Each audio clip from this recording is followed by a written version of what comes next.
창세기 강해 8강 심판 속에서도 살아남는 의인.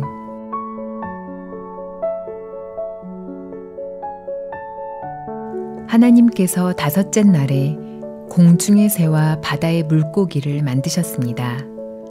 오늘은 바다의 물고기를 만드신 일에 대하여 말씀드리려고 합니다.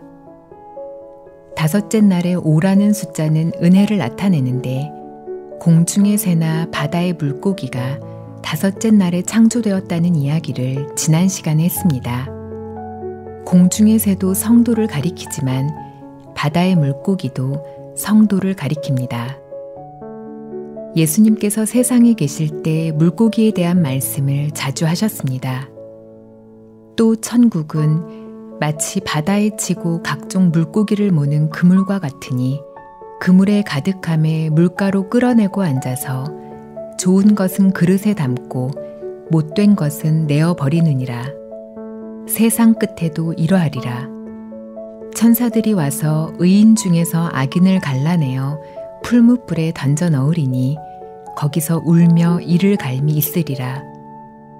마태복음 13장 47절부터 50절 말씀입니다.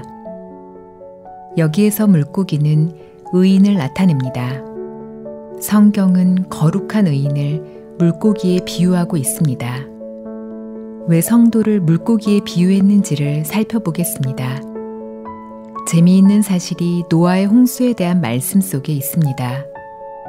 노아의 방주 안에는 노아의 8 식구뿐만 아니라 땅에서 기는 것들과 육축 등 모든 생물이 들어갔습니다. 방주의 문이 닫히고 그날부터 40일 동안 굉장히 많은 비가 와서 방주 안에 들어가지 못한 이 세상의 모든 동물이 죽임을 당했습니다. 비는 하나님의 심판을 가리키는데 심판이 임할 때 이 땅의 모든 생물이 다 죽임을 당했지만 바다에 있는 물고기에게는 심판이 아무런 의미가 없었습니다.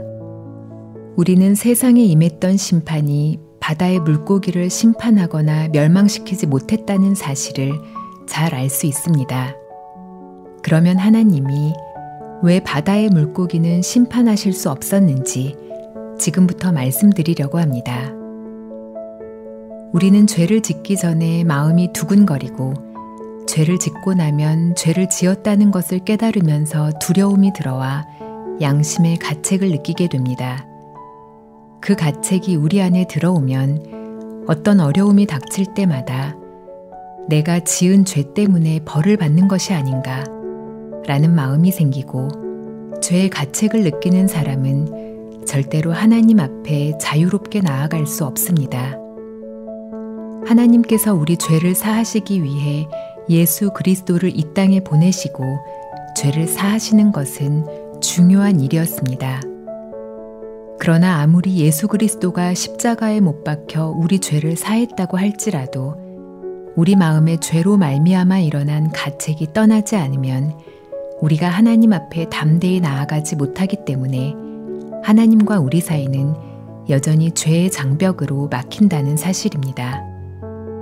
하나님께서는 예수 그리스도의 십자가의 보혈로 우리 죄를 사해 주셨을 뿐 아니라 성경 말씀에 우리의 모든 죄를 사해 놓으신 사실을 나타내셨습니다.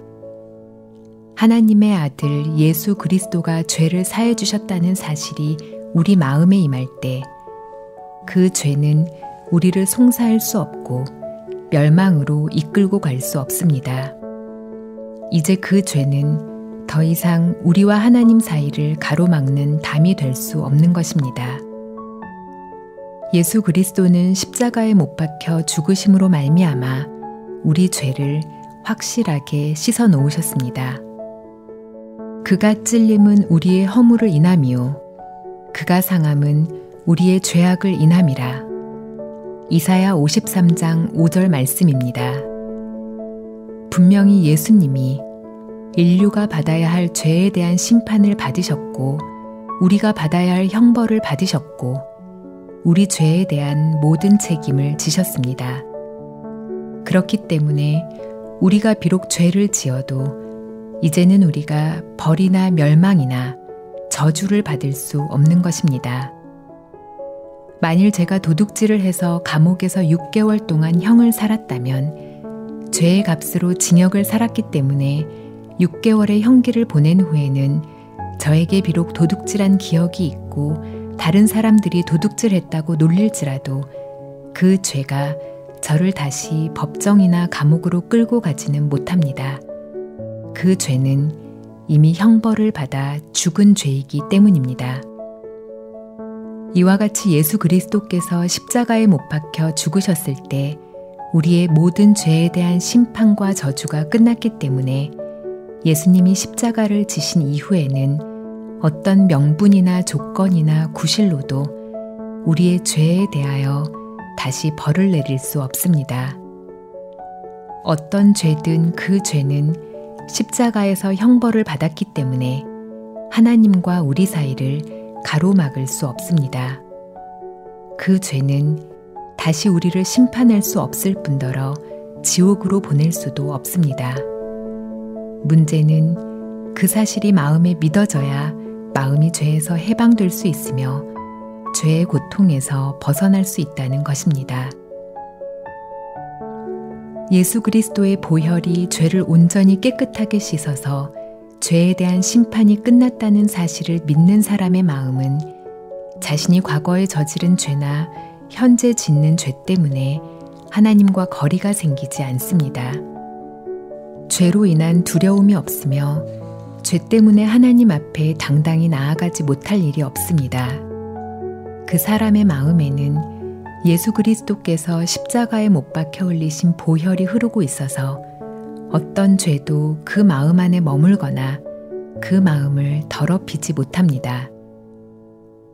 어떤 사람이 독사에게 물렸을 때 그 독사에게 물렸다가 살아난 뱀장사의 혈청을 받아들이면 그 혈청 속에는 독사의 독을 이기는 능력이 있어서 그 사람의 몸속에서 독사의 독을 소멸시킵니다.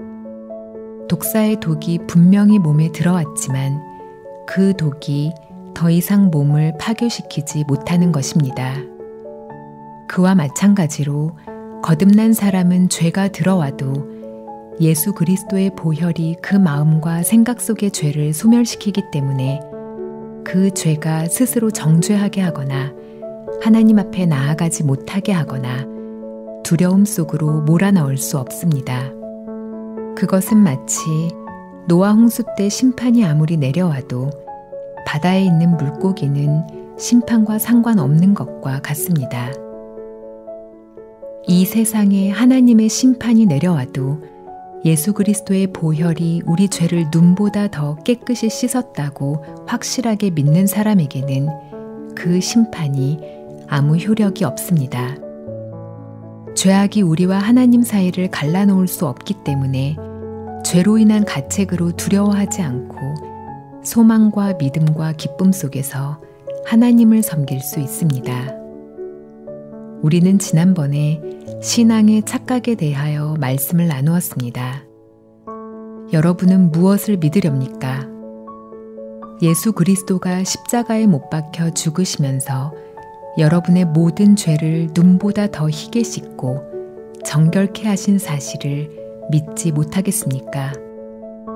하나님의 약속을 믿어 여러분의 마음이 가책과 두려움과 어둠에서 벗어나고 여러분과 하나님 사이에 자유로운 교제가 이루어져서 늘 하나님과 동행하는 귀한 하나님의 자녀가 되기를 바랍니다.